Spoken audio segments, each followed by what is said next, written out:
I am joined today by a dear friend, great, awesome person with lots of great stories, wisdom, and ideas to share that will make an impact and will make a difference in your world today. I'm joined by Antoine Massé. Antoine, how you doing, man? I'm doing great, Ramez. Thank you. Wonderful. So, Antoine, maybe just take a moment to give us a little bit about Antoine. Who is Antoine Massé? Well, whenever I'm asked this question, I prefer to speak about the person that I am, not to mix between person and corporate person. So, if we speak person, I am grateful for everything I have. Thank God for putting beautiful people on my way, and honestly, I trust that I always have beautiful, ethical people on my way. I'm a very simple person. I do not tend to complicate things, and again, always grateful for all what I have. So, having this kind of personality and having such kind of people always on my way, I will flip it now to the corporate world and how it shaped me and the way I run businesses or the way I manage people. And I keep these beautiful relationships through all of my tenures up till today, still in great contact with people who worked with me like 17 years ago. No, I mean, I think, just an awesome introduction. And I think as a human being, as a person, Antoine is one of the most genuine people, great listener, super, again, the principle of in order to get what I want, I have to help someone get what they want first goes without saying. And you know what they say, like attracts like. And that's why we are here today. So maybe tell us a little bit about how has this served you maybe in different stages in your professional career. So maybe how did you start? What is it that you studied? How did you get launched into the corporate world, Antoine? So at first it was three options: whether hospitality management, whether gemology and jewelry design, whether cinema and acting. And due to some circumstances, I chose hospitality. So I went to France, and hospitality, in my opinion, if you don't love people, you will not succeed. If you love people, as they say, if you love what you do, you're not working anymore. And if you love people in hospitality, it will just attract more beautiful people around you and a beautiful way of running your business. So hospitality, all the way by profession, 3 years in Toulouse, south of France, 2 years in Paris for a master's degree, and then I started working. Working what and where? First, it was in a beautiful palace in Paris called the Prince de Galles. Prince de Galles? Yes. Ooh la la. And of course, I had little jobs while studying, whether night auditor, night receptionist, working as extra, as they call it in France, in banquets. It was very, very funny stories you can always come up with in hospitality, extra jobs, and still having friends still today, actually, from those days, going back to 94. Wow. Then from Paris, I moved to London, where I was working at the Grosvenor House of London as well, another magnificent property. Afterwards, moved back home to Lebanon, where I worked at as an opening team of the Holiday Inn Martinez Hotel, and I was chosen by Radisson SAS when they purchased the property. When they purchased, they flipped actually the management. So I was the spirit trainer, one of the spirit trainers of Yes I Can by Radisson for the new team or the new branding. Then from that I went to the 4 Points by Sheraton of Beirut, where I did the opening as well, opening team. While being in Lebanon, I was requested in 2006 to go to Aleppo in Syria to do the opening of Sheraton as well. I'm going to pause you there. There was something you mentioned, the what do you call it? The captain spirit, the spirit. Yes, I can. The Yes I Can spirit. So it's a bit about building the right Yes I Can culture within that organization. Correct. Can you tell me maybe just a little bit about what does it take to really build a Yes I Can culture? Or what were some of the things that you can share with our audiences that will help them to do that? One of the most beautiful things in the Yes I Can, it was empowering people. Like you can, let's say I'm I work in the maintenance department. And while just walking in a corridor, I hear a couple saying that the lady feels like, I don't know, a champagne, or she feels like going to the beach, or there's something wrong, that without even going to them, I can go to the reception and I'm empowered at a certain financial level to send a bouquet of flowers, to send a bottle of champagne, or I can go to the front office manager telling him that I overheard this couple saying they feel like going to the beach, but they don't know where. So we literally had concierge calling these people and inviting them on the hotel expenses with a driver to go to the beach, spend the day, and come back, or a certain area of Beirut, because we were in Beirut by then. Yes, I can as well. It goes. You have to take me back to 2003, I think, to refresh my 20 memory. years ago. Exactly. I think let me pause you here, because what you said about empowering people, and today we're looking at from a sales perspective, sales and service perspective. One of the biggest differentiator in working in today's world is about are you waiting for someone to tell you to ask for something, or are you proactively looking for opportunities to add value to people? And I think that in itself is a very I think it could be a disease. It could be a disease where companies put a lot of restrictions, Right. when somebody wants to be in control. But I love this concept of empowering. Empower your people, empower your staff.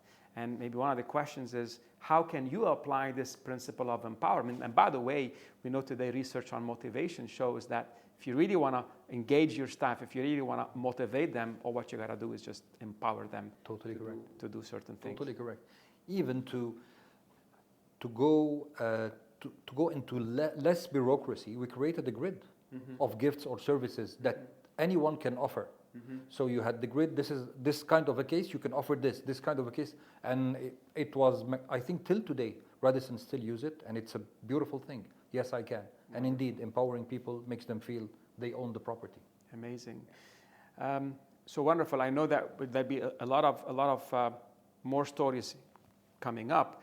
So maybe I'll let you continue there. So I think we got you back to Lebanon or after Sheraton. Well, being in Lebanon actually as well. So I stayed in Lebanon from 2000 to 2007. So I was lucky enough to teach in universities as well, where I was teaching at the Notre Dame University and American University of Science and Technology, and I was teaching hospitality management.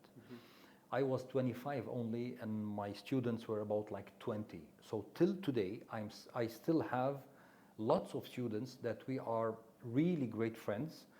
Some of them came to my wedding. Some of them still invite me to weddings, anniversaries. Again, I think listening to people, being genuine, can always keep the right people around you. So let's go into the teaching mode. As you know, I'm also an adjunct professor at Halt International Business School. And if you were to kind of maybe just share a few points in terms of why do you feel your students, kind of related to you, became close with you, and how has this, let's say, impacted them in the long run? Ramez, I always told them, listen to what I say in class, and you will score about 65%. And the rest, the beautiful thing in teaching hospitality, with all respect, my brother is a history professor, but history, it's done. When you teach something alive like hospitality or any other alive business, you keep on getting on a daily basis examples from your business. And I used to ask, the beautiful thing as well in hospitality is a lot of students, they work as well. So I used to share stories, and they used to share life stories. This used to make the class extremely dynamic from a class point of view. At the same time, I used really to do my best to give them like advices on running their, like they used to come to me saying, I'll finish my BA and directly jump into a hospitality management master's degree. I said, no, you should never be doing this. Work for 3 to 5 years, know what you want from the industry and what you want from yourself. Some of them now, by the way, went to Italy and they became fashion designers. Some of them flipped direct, they are lawyers now. And some of them continued in hospitality and did a great career. So what kept this bond is as well being as genuine as I can, and all the time driving the classes through a funny, respectful way that till today they have memories about some anecdotes we had in the class. Wonderful. Antoine, thank you so much for sharing this. And actually, I think there's a lesson in here that is under what you just said. And today we know that storytelling is a very critical skill that all leaders, business owners, sales professionals need to be able to master. And through personal examples and stories, by the way, it makes the class a lot more engaging. We know today that when you're telling a story, you're engaging multiple parts of the brain, your auditory cortex, your visual cortex, your movements. You're actually imagining what's going on. So you're not giving your brain a chance to actually say, this is too boring, so I think that in itself, and of course, when the brain is engaged, the brain is, we say it's actually alive. So from the stories, if it's a struggle story, it's a struggle into success, then we can relate with the story. And that builds a certain level of oxytocin, which is the hormone of empathy, and you become closer with the person, so you see that you're sharing a common bond. So really beautiful there. I think today, just building on what you're saying, the concept of storytelling in leadership, the concept of storytelling in building. I mean, at the end, when we're friends, and when we get together, we don't stop laughing from many of the anecdotes and stories, exactly. And stories make our lives. So really, thank you so much for bringing this up. And where can people apply this? From their personal life to professional life, everywhere, and that builds that bond, which we always relate to stories. We always relate to stories. I actually sent you a story that we had recorded you. Oh yes. In 2010 or 2011 or something like that, and you made me laugh. I showed it to the family as well. Amazing, yeah. Amazing, yeah. Great. So let's jump a little bit from hospitality. So I know at the very end, the last position you held from a hospitality perspective, what was your role? I was front office manager and then acting general manager of a hotel as well. Wonderful. So basically you've seen everything within the hospitality. Oh yes. Right? I know for a fact that a lot of organizations, and especially what's happening today in the world, is we're seeing a massive influx of growth in the GCC. Whether it's in the United Arab Emirates or the country next door, which is this Kingdom of Saudi Arabia, which with mega projects, mega things. And one of the things I always tell people is the vision is great, but now we really have to build capability of the people to actually be able to sustain the growth. It's no point of building something where we're not able to provide a certain level of quality, a certain level of service. Today, people, with the vision of really building within beautiful geographies some world-class resorts, what's going to make it more memorable is that world-class service that will totally correct will come along with that. And so wonderful. So from that, then what happened? From hospitality, I started deviating a little bit. I was running coffee companies, then food safety, then outside of coffee and food safety, I deviated to diamond world. So I was running a jewelry company afterwards. Wonderful. Where again, in going back, in whatever I did, I still can tell you, a smile can break any concrete wall. Whether it is with a client, whether it is with a fellow colleague, whether it is with an owner, a manager, being calm, making people understand that we are not here to find differences. We are here to find how we can collaborate together. And if we are here to work, it means we are here to succeed. Once we instill this, and again, Ramez, thank God, wherever I worked, and speaking of any level of employment reporting to me, once people understand this message, they know for a fact that this person is here to help us all, and to help himself, of course, to do better. Wonderful. In a nutshell, that's how I can put it, whatever the industry it is. Antoine, putting a smile is a very simple task, but it has a really deep, meaningful impact on the person receiving the smile and even the person putting the smile. So smiling secretes a certain level of happy hormones versus just frowning. You know, by the way, I heard this long time ago. It takes 7 muscles to smile. And 17, I think, to frown. More like 117 to frown, or something to that extent. So a lot of them. So I'd rather go the easy way, which has a better impact. Can you think through your repertoire of examples and stories? An example where a smile of a person actually led to some big results from that? Yes, actually. I was in a taxi in Dubai. And the driver looks like had issues, had received some bad news, the poor guy, and he was really not feeling well and not driving in the right way. So I had to put my hand on his shoulder because I was in the back seat. So I said, can we park for a second? And he used to speak Arabic as well, an Arabic speaker. So he parked. So you noticed him disturbed, and like, man. Because I even was communicating with him, and he was like, very brutal. Cutting and brutal, yeah. So I had to make him park, and I put my hand on his shoulder.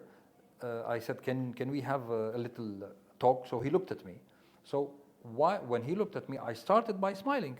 And I said, listen, we are human beings. We all can have issues. We are living abroad. I don't know if you had a very bad call from your family back home, or like something happened. If I am bothering you, you can keep the fees. I will step out and take another taxi if you have something important to do. If not, just tell me if I can offer any help. This is real. This is not a story created. It happened with me. I was in Al-Quoz industrial area. Suddenly, he took a deep breath. He smiled back to me. He said, indeed, I received sad news, because I heard he was speaking Arabic, but thank you for understanding. And he started refusing the fees. So I really calmed him down, and we took the whole thing to a different level, and somehow we became friends as well. Wow, I think here there is something goes beyond the smile, and that is noticing the environment. I think you as a person, you're noticing the environment. You're noticing, in this case, the driver, and offering your help, offering your service. And actually, when you confronted him with care, it just opened up a whole new world. And here's a great question. Today, a lot of sales professionals, sales leaders have a job to do, have targets to hit, have goals to achieve. And a lot of time we might confuse target achievement. Doesn't necessarily have to be that I stop being a human being. I stop listening, I stop noticing around and asking people, hey, are you okay today? How is your stomach feeling? Or how was the trip to the zoo, or the trip to actually, SeaWorld, or whatever that case may be. So that in a way builds empathy, and that again builds connection. So I know you have more examples and more stories, but if I were to kind of have you look back throughout your career and to maybe give people a certain advice, to say, what are the 2 or 3 ideas that as a leader, as a general manager, as a business director with managed multi-million, billion-dollar organizations, billions, what are some of the tips that you can give some of our audience who are sales leaders or even sales professionals aspiring to grow and to evolve? My first advice is that do not forget that if you are selling cars today, you might be selling coffee tomorrow. You might be selling bird cages after tomorrow. So your clients are your network. And when you are genuine and selling the right way to your clients, they will be recommending you afterwards. So first, be genuine. Do not lie. So let's talk about the right way. You said, selling the right way. What do you mean by selling the right way, Antoine? For me, it means be genuine.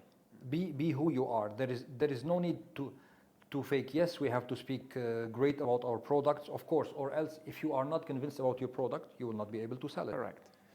Find something you're convinced about and talk about it. It shows through your eyes, through your face, in terms of what's going on. And if you love it, like a little thing that happened with me in hospitality world, We used to have issues with the housekeeping and maintenance about the rooms and about understanding the guests' needs. So we created a program where every employee should sleep at least one night per year in a hotel room. This made them understand. I am in the shower and waiting for a service. There's a problem in the water. I'm waiting for food, for room service. So when you put yourself as well in the shoes of your customer or client or guest, you will understand a lot more their needs. Hence, listen, listen, listen. It's the best thing for you, and don't step in assuming that you know what they want, because most of the time you don't know what they want. And a lot of times they might need a lot more than you think, which will be great for you as well. So the word here, assuming you know what they want. So the way we stop assumptions, I think when what really will differentiate a great sales professional, and again, the word sales professional, people are allergic to the word sales professionals. You know what they say is, I'm not a salesman, but then you realize that you actually, what is selling, and Are all salesmen. we're all salespeople, and all the time. My son is a great salesman because he convinces me to do certain things. So we've been selling ever since we were born, right? And the thing that I think people are reluctant about is we don't want to be pushy. So the image of a salesman is a pushy salesman. So we definitely don't want to be sleazy, don't want to be pushy. So the integrity, the intention that Antoine is talking about, showing up, don't think of your target. Let me listen, let me understand, let me suspend my beliefs, let me suspend my understanding of your needs, and let me dig, let me clarify. Exactly. Right? So wonderful. Great first point. The next point, Ramez, I'd say we started with it in being genuine. Most of the time people say, in this world, in this time, people lack genuinity. I wouldn't say so. I think just if you, first of all, show up at the right time. Don't be late, because being delayed as well shows the customer that you do not respect them. And you can be trusted. If you're showing up late, will you deliver your service late as well? Exactly. And if you're late, it happens, call and say, I will be a bit late. It will make them understand as well that you're a human being. Exactly. You respect your words, you follow through, and you show respect. Again, to not only for your words, for your clients. Why I say being genuine, as you said, people think salesman, no, he's coming to push in. When you show the genuinity of the person that you are, when you show that you believe in what you are doing, and when you make them understand again that you have a network and you will meet them and you are meeting other customers as well, but you believe in what you are doing, this will always take your job or your presence with your client to the next level, and they will become your ambassadors, and whatever you will be selling afterwards. That's why I started by selling bird cages or selling jewelry or selling hotel rooms. Once you have the right bond with your client, they will become your ambassadors. I'm just going to build on that because today the Academy for Sales Excellence has been operating since 2010. And we've been very, very fortunate to be where we are. But I'll tell you, your network is your net worth. And today, many of the clients that I'm serving were relationships I've had before 2010. It was people that I've developed, I've trained, and I cared about. I gave them everything I can. I helped them to achieve success. I was very concerned about growing them, developing them, and many of them today are general managers, managing directors of businesses, and they just remember who was that person that really built that trust and connection with them. And in a way, it makes things a lot easier. And if you're in sales, especially food service selling or automotive or any type of a business, hospitality, you'll develop a bond with people. And a lot of time, when a manager moves from one business to the other, the relationships moves with that. So if the relationships aren't done, if that is not your priority, to really understand what does it take for me to build goodwill, to really add what we call to put deposits in the relationship with another human being, because there will come a time where that will pay big dividends. Yes. Absolutely. So wonderful. Anything else that you wanna add?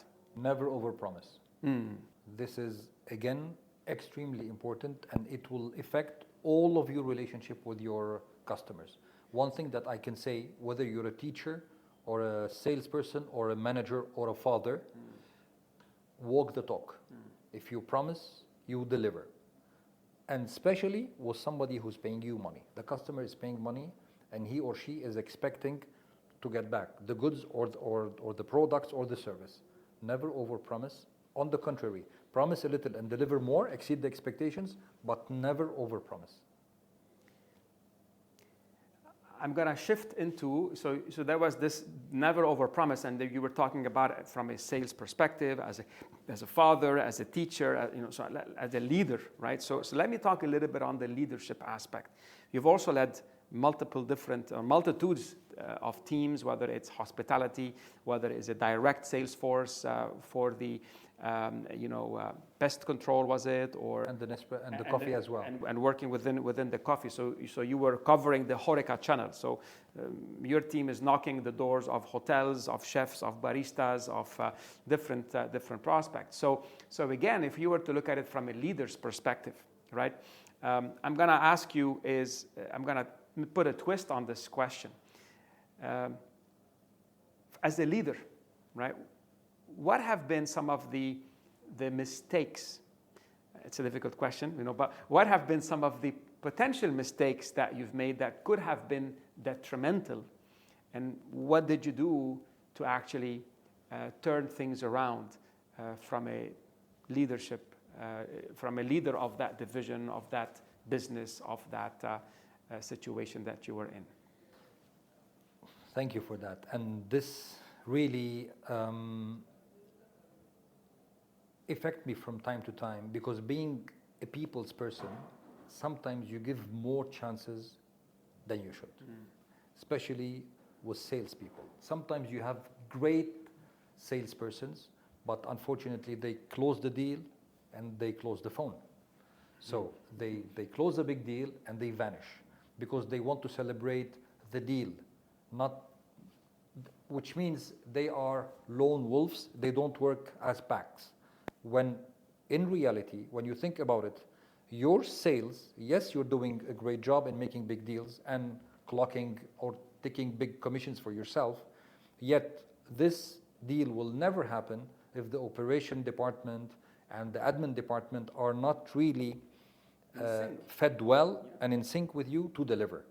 Hence, in several places, I had great salespeople, but again, only salespeople. Unfortunately, some of them, I gave them more chances than they deserve. But at the end of the day, you have to cut this umbilical cord that you think you built with them and give chance for other salespeople. So what I'm hearing from you today is selling is not just about going and getting the deal. Because you get the deal is the beginning of a relationship. And notice the word beginning of a relationship. So now you need to deliver on that deal. And delivering on the deal involves greater communication, involves teamwork, involves collaboration, involves checking with the client, checking on was the delivery done properly, and does your team need certain support to be able to give? So it's really all about that teamwork, that collaboration that actually can over deliver to So maybe the word under promise, yes, but over deliver. Very good. And that really gives the wow factors, like wow, I wasn't expecting that, in making it happen. Definitely. Wonderful. Let me give you one more story, but this we will be speaking from a GM, general manager's point of view, please, not only running sales departments. Sales departments, wonderful. In one of the companies that I was really lucky to manage, when I reached, they had financial issues. And one of the main issues that they were facing was delayed salaries. So I was, and of course, so when you reach such kind of a place, the company had a great name and a great reputation, but lots of internal issues. So I sat first with the managers, and I started understanding why did this happen and what's the main issue in the company. So of course, you filter, you have your ways. you understand mainly that salaries are delayed and for everybody. And imagine me coming to this place knowing that my salary will be there. So I did a little study and I understood that it was the main issue.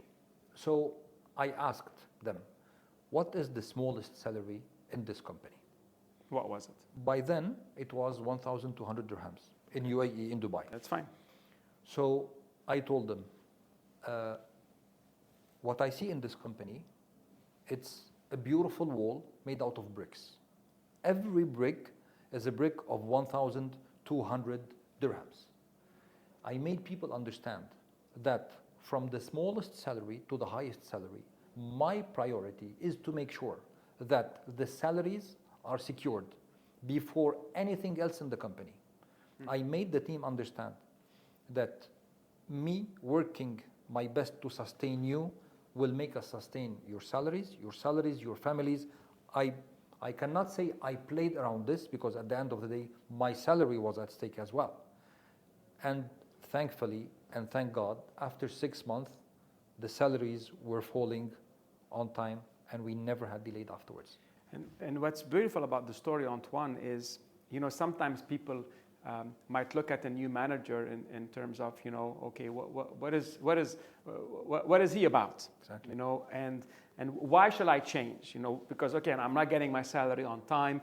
I can only imagine the potential attitude problems or attitude, who cares? I'm not getting my salary on time. But another GM, another leader, another story. We're gonna hear the same smorgasbord.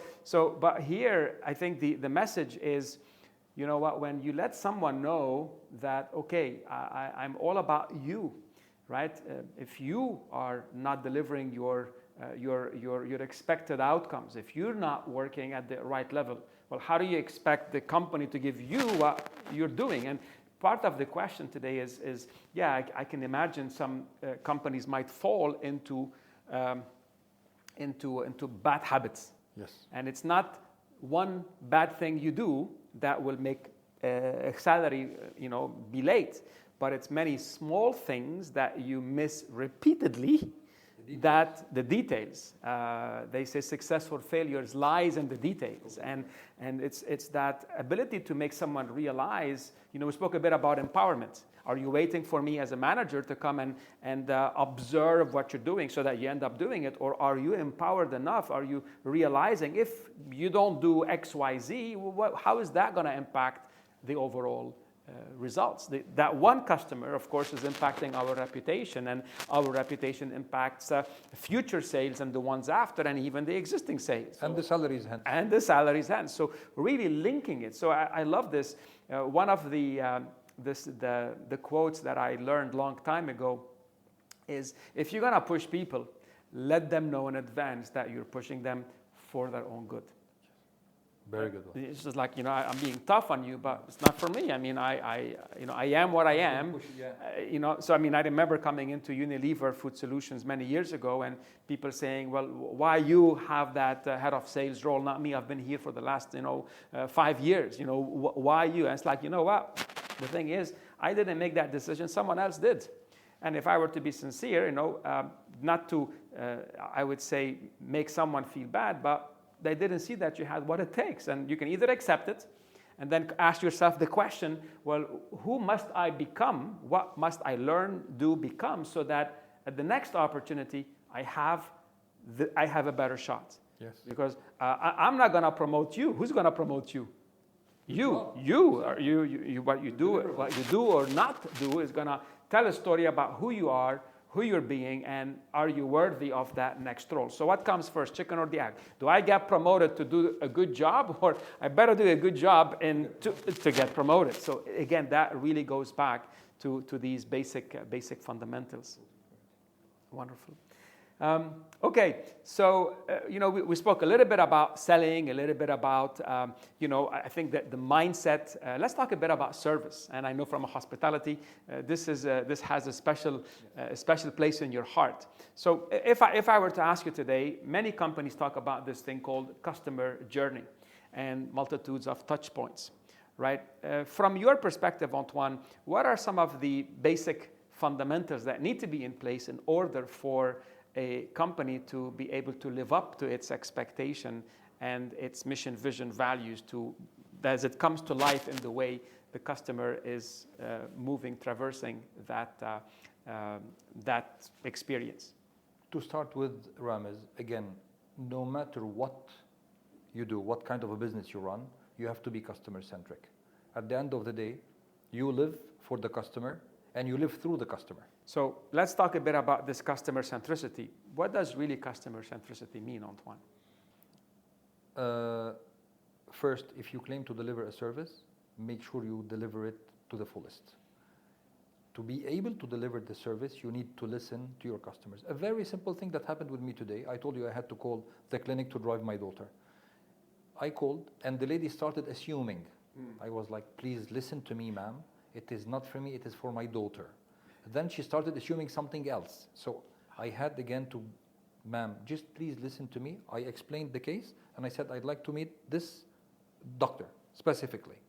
And we finally reached that point. Then I received an SMS. There was a mistake in the SMS guiding me to a different clinic. Ooh. So again, thank God I read because things are in the details as well. Right. So being customer centric, it has to be on through all the levels of your employees as well.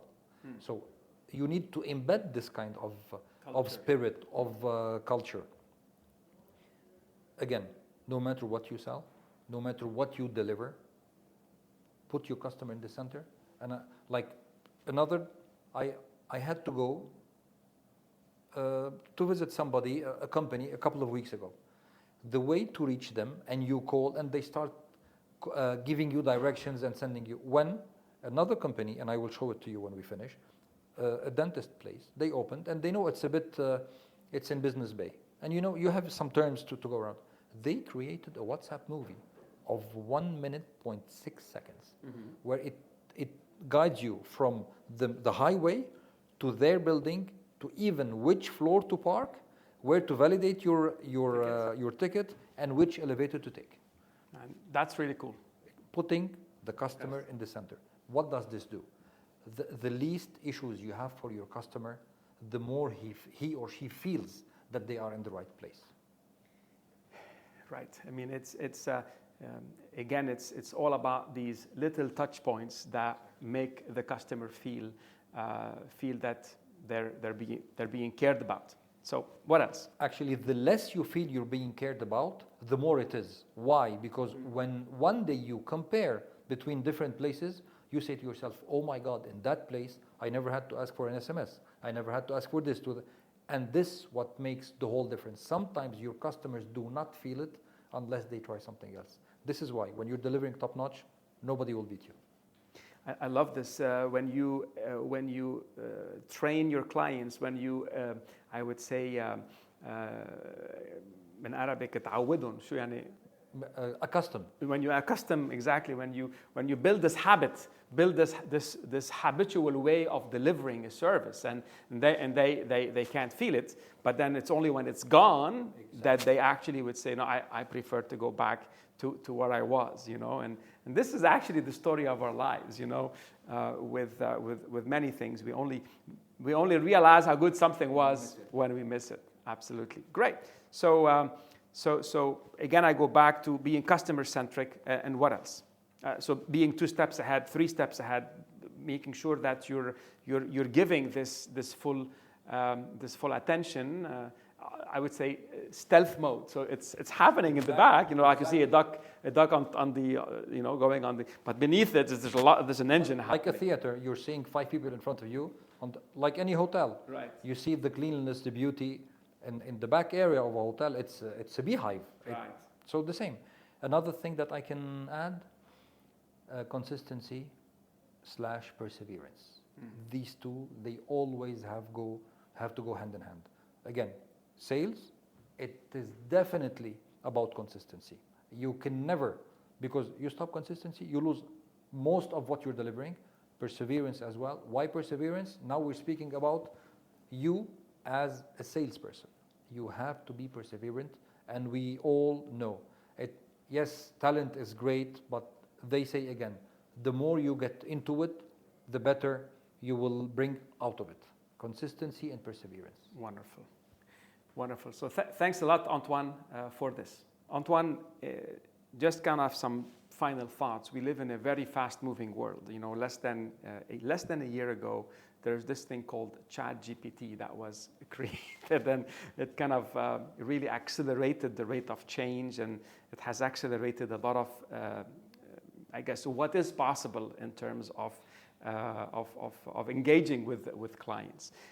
From your perspective, being from hospitality, working within the luxury market, luxury diamond market, super premium, super high net worth individuals, what role do you see AI playing in either enhancing or taking away from that being customer centric, being focused, being attention to detail, or anything else that you see with that?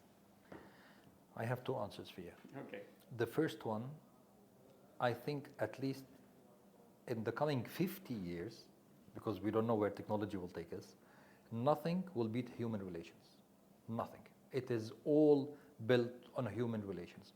ChatGPT is not able so far to come, shake hands, sit with you, listen to you, show empathy, understand and deliver the service, or become a friend/client. And lots of clients, they stop becoming clients and they become friends at some point.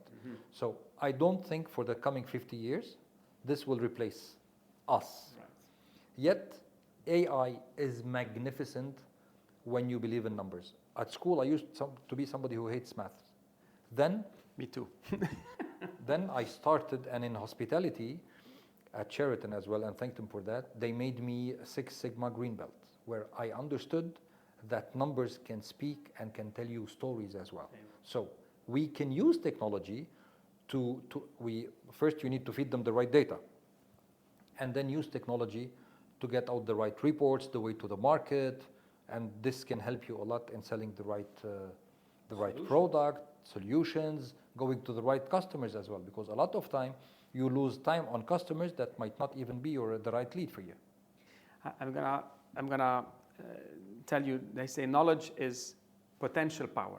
Knowledge is not power, but knowledge is potential power. Only when you use knowledge the right way, then that becomes powerful. And I can see some of the gadgets that are coming up. So the visual, the facial recognition, and then being linked to a potential database where you get someone's LinkedIn profile or WhatsApp profile, or not WhatsApp, WhatsApp or Facebook, or many of you never know where this will take us. Absolutely, and you can maybe even see which are the brands that they've interacted with, or what were the last pages, what are the searches. I mean, imagine you being able to maybe have normal glasses on, pretty much, right? Similar to these glasses that we took off earlier. If you noticed, we kind of had them and we decided to take them off, right? And be able to kind of quickly recognize a person coming in, and maybe, at least I'm going to say this here, possibly having some insights, some data insights into potential interest, potential likes or dislikes, and other things. So how do you see that from a, let's call it, I would say from an ethical perspective? Should salespeople utilize such information? Should salespeople say, man, if the customer finds out that I'm using such technology, will they look at me the same way? Would they feel that, I'm being utilized, I'm just another number, and then that person was a pretty good / quote unquote con artist to an extent, to kind of say the right things, to click the right buttons? Ramez, I think we have always done this. Since, like, when I used to sell hotel rooms, immediately when I used to step in a place, I used to see how I can connect. Right. Sometimes they have cigars, sometimes they have speed cars, sometimes they have retro cameras. Sometimes their kids used to be my age, so they used to relate, like, oh, I see my son in you. And so I think we always used to do it. Yet you touched a very important point, ethics. There is some places, although yes, technology is allowing us now, like if somebody has an open Facebook account, you can go see. Sometimes you might find mutual friends. But probing deeper than this becomes maybe governmental issues that I think stick to sales, and because with all what we're signing off now as customer privacy and waivers and NDAs and don't touch this and that, I think for the time being, unless maybe we can start creating profiles where yes, you can meet me virtually, you can put those glasses, and I have a consent signed that whomever puts these glasses, from my facial recognition, they can know my hobbies, what I do, and it might happen some. But for the time being, I say all of us salespeople do this and used to do it before, trying to understand how we can connect. So, and you're right, because from a B2B perspective, today you go on LinkedIn, you go on someone's profile. So you're simply here accelerating the process. I think in a retail experience, in a retail place, you're being fed that because you don't really have time to say, well, let me check you out. But then again, you come to the points where maybe there is a certain data that people want to make public. And maybe companies, again, this is all getting and becoming more and more regulated as we speak. And, so I guess we have to wait and see in terms of how much of that becomes available in the luxury retail segment as such. Wonderful. Any other thoughts for you or for our audiences, Antoine, that you feel would help people to sell more, sell faster, and profitably? Believe in what you're selling and learn really well about the product that you are selling, because sometimes you might get some customers like me. Usually before buying anything, I really read the manual online to make sure that this product suits me. And most of the time my wife laughs because whatever I'm buying, I know about the product more than the salesperson. And literally I had a car dealership inviting me the day after to tell them stuff that I found in the car.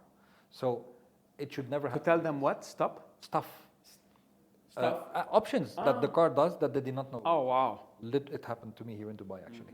Mm-hmm. So, this is not a surprise. A lot of the car dealers that we work with as well have a very, I would say, primitive type of a knowledge of their own products, but even of the competitors' products, to know how to possibly give a certain comparison. I even had a certain product company that offered me one of the products to give them my opinion about it, because they saw that exactly. You knew about it and they wanted your input. Exactly. So not every customer will have this, but the more you know, the more will make your customer believe in you and trust in your opinion. Wonderful. And this brings us to a close. Today, knowledge is available at people's fingertips. If you look at the car industry, just short 7 years ago, the average person to buy a car, they would visit 5, 6, 7 showrooms, and they'll take the cars on multitudes of test drives. Today, according to research, that number has dropped from 5, 6, 7 to just 2 showrooms. It's because of knowledge or because of information available. So customers pretty much do all their analysis, and they're simply going to is it this or that? And in many occasions, it's the person at the reception, the person that receives, that listens, that empathizes, that closes the deal. That ends up closing the deal. And when the customer walks into your showroom, which by the way, we're seeing a decline in customers walking into showrooms, right? What needs to happen is the sales professionals need to realize it's all about empathy. It's all about being proactive, and it's all about providing this unexpected service that really excites people to want to come back and tell others about what they've experienced with you. Exactly. Wonderful. So until next time, sell more, faster, and profitably. Super. Thank you, Antoine. Thanks a lot, Ramez. Thank you.